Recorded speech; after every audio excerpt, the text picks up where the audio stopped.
Have you ever seen a tuna fish that weighs more than a person being pulled out of the ocean? Or witnessed a school of sharks hunting right under your feet? Wriggling fish, giant whale, rising fish, net circling shark. Behind every fish is a battle for survival between man and the ocean. Don't blink, because what you are about to see will shock you.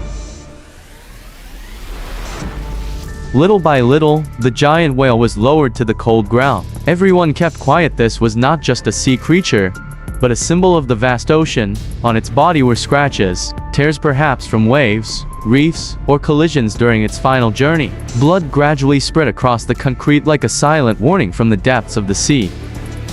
Immediately after being lowered, the crew conducted a preliminary examination. They had to act quickly because with a creature that weighs tons like this, time is of the essence for preservation.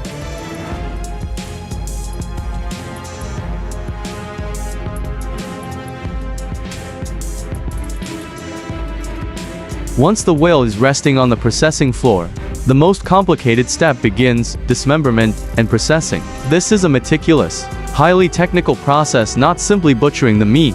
The whale's skin is dozens of centimeters thick. Underneath is a thick layer of white fat and natural insulation that helps the fish survive in the cold depths. Inside, there are blocks of heavy red meat, soaked in the salty taste of the ocean.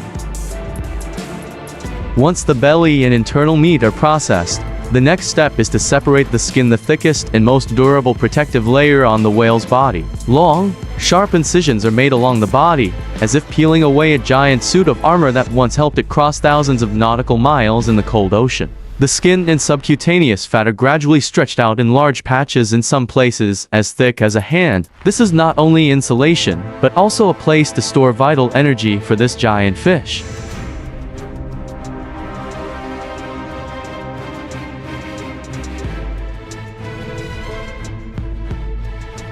After the skin and raw flesh are separated, large chunks of meat are now being moved to the trimming area. Each chunk weighs tens of kilograms, dark red, dense, and still oozing blood.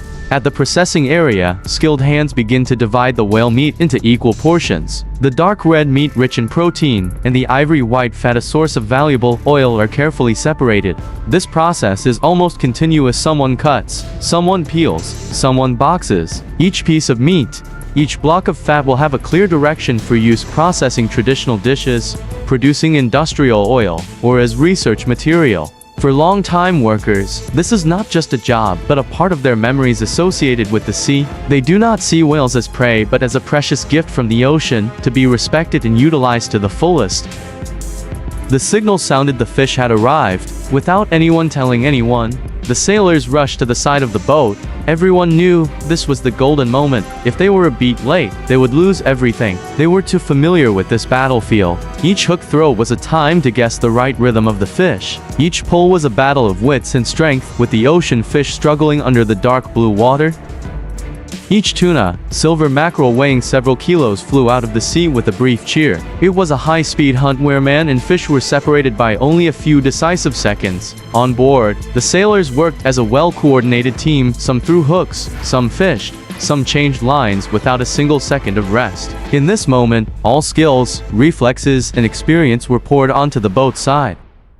After being taken out of the cold storage, the 100-kilogram tuna begins its preliminary processing phase. First, the fins are removed, sharp and hard as a knife blade. In just a few strokes, the appendages are neatly processed, leaving the fish's round body ready for the next step.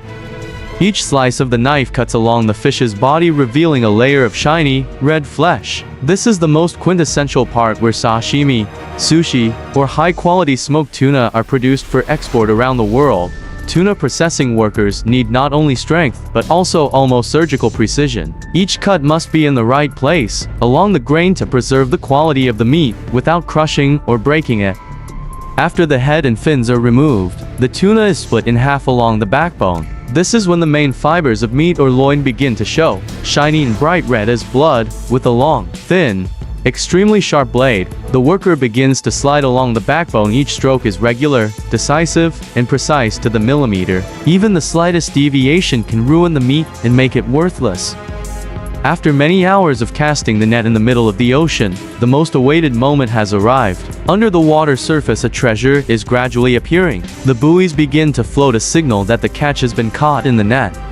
And then, it appeared. The giant net slowly rose to the surface, bulging like a heavy balloon, with thousands of fish thrashing around inside. Unable to escape, it was a spectacular sight. A river of fish gathered together. The water was boiling, seabirds were swarming, every sense was bursting with the intense vitality of the ocean. The net was so heavy that it made the whole ship tilt. The fish inside were struggling for the last time. Like a chaotic symphony between man and nature, on deck, the atmosphere was as tense as a guitar string. Everyone knew this was the golden moment. Every time the net floated, it was a test of the experience, strength and courage of the sailors.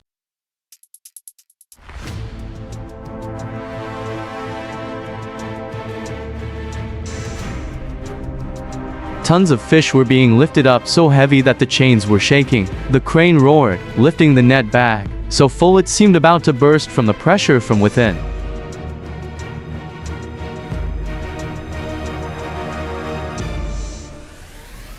The entire crew was in position, a pull, a slight loosening, and thousands of fish poured into the hold like a flood.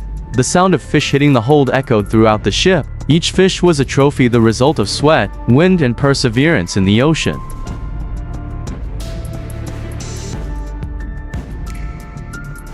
In a few short minutes, the hold was almost full. Some were scooping, some were pushing, some were pouring water to keep it fresh. Everything happened in a rapid, precise rhythm, like a living machine operating in the middle of the ocean. There is no time to rest. As soon as the fish are dumped, the cleaning team immediately gets to work. Using specialized tools, they gather each layer of fish into the cold compartment.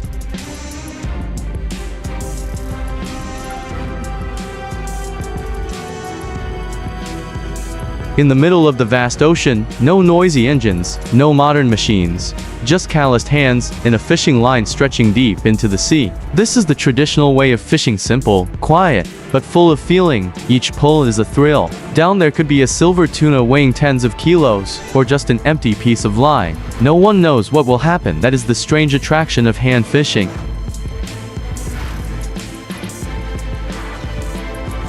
Suddenly, a violent burst. The fish shot out of the water, its silver body glistening in the sunlight, arching in the air like a living arrow. It had taken the bait and was fighting furiously to escape. The line jerked violently. The fisherman had to hold on to his balance. His pulse was as tight as a bowstring. The tuna, strong, huge, with bright yellow fins, eyes wide open in protest. It was not easily subdued, and the real battle had only just begun. After a tense tug of war, he finally pulled it close to the boat. Not missing the opportunity, the iron hook was inserted straight, decisively lifting the fish's wet body from the waves. On the small boat, the fisherman sat down, holding the fish to his chest as if holding a treasure. His breathing was labored, his hands still shaking, but his eyes were filled with satisfaction. This was not just a catch, but a reward for his patience, skill and courage. Each loop of wire was pulled up with bare hands, slowly but with determination. Below, a blue light flashed. The fish was struggling fiercely, trying to escape its predetermined fate, a golden mackerel. The fish stood out with its curved body, brilliant in yellow and turquoise. It looked like a living pearl swimming in the ocean.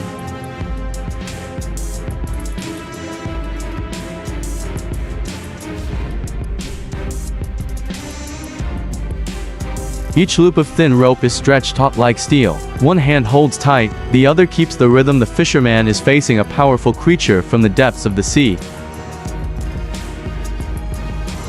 A precise hook. The hook had hit the jaw. Now it was just a pull. The tuna struggled violently, its fins flapping in white foam, but there was no way back. And then, the prize officially landed. A heavy, muscular, breathtakingly beautiful yellowfin tuna lying neatly in the hands of the seafarer. Like a gift from the ocean, the fisherman placed the fish on the floor, breathing heavily, but his eyes shining with joy. A journey has ended, but the ocean still has countless stories ahead. If you find it interesting, leave a comment and subscribe to the channel so you don't miss the next trips.